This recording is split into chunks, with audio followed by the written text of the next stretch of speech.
Standout in the most successful era of Missouri State wrestling at the Division I level. He was the Bears' first Division I All-American.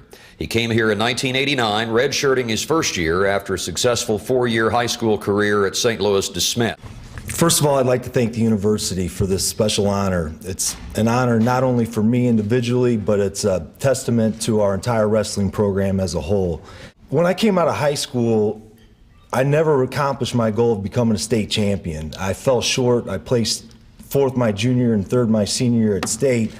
And what Missouri State did for me, it gave me an opportunity to come here and not only get an education, but to compete at a high Division I level. I came here as a walk-on. I didn't have any scholarship offers other than junior college or smaller schools, but I didn't want to start out at the lower level. I wanted to start out at the Division I level, and Missouri State gave me that opportunity. It was definitely a learning experience. I got, beat up on every day by the older guys. My, Coach Krebs was a testament to my success. He was a two-time All-American from Northern Iowa.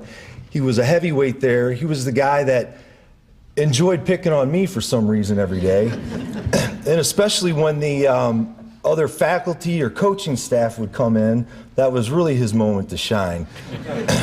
He moved like a lightweight, but he pinned like a heavyweight, and unfortunately I was on the receiving end of a lot of those beatings.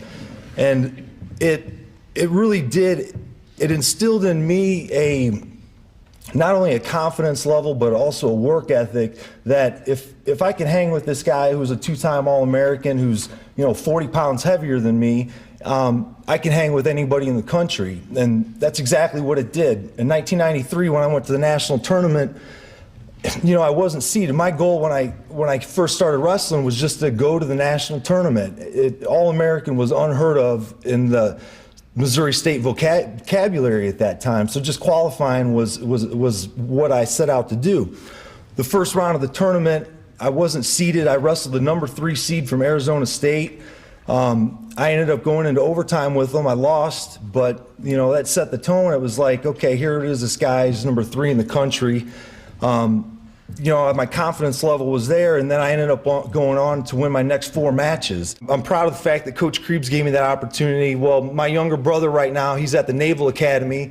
He's currently ranked 6th in the country. His record's 32-5. He has a very good shot at being an All-American this year. And, I just wanted to mention that for his plug, but he, like I said, he's a junior at the Naval Academy, and he'll be in Detroit this year. And the nice thing is his senior year nationals will be in St. Louis in 2008, and I look forward to seeing him there and cheering in on his success. His name's Ed Prendergast. He's a heavyweight. He made his ESPN debut last week it was Army versus Navy on Sunday night, and he won his match, so I was very proud of him for that. But again, in closing, I just I appreciate this opportunity. It's an honor to be here, and on behalf of the entire wrestling program, Coach Krebs, I thank you for this honor.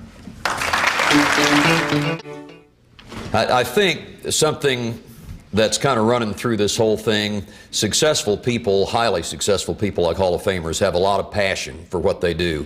And we're seeing a lot of passion for this university. I think you all know in this room it's a pretty special place.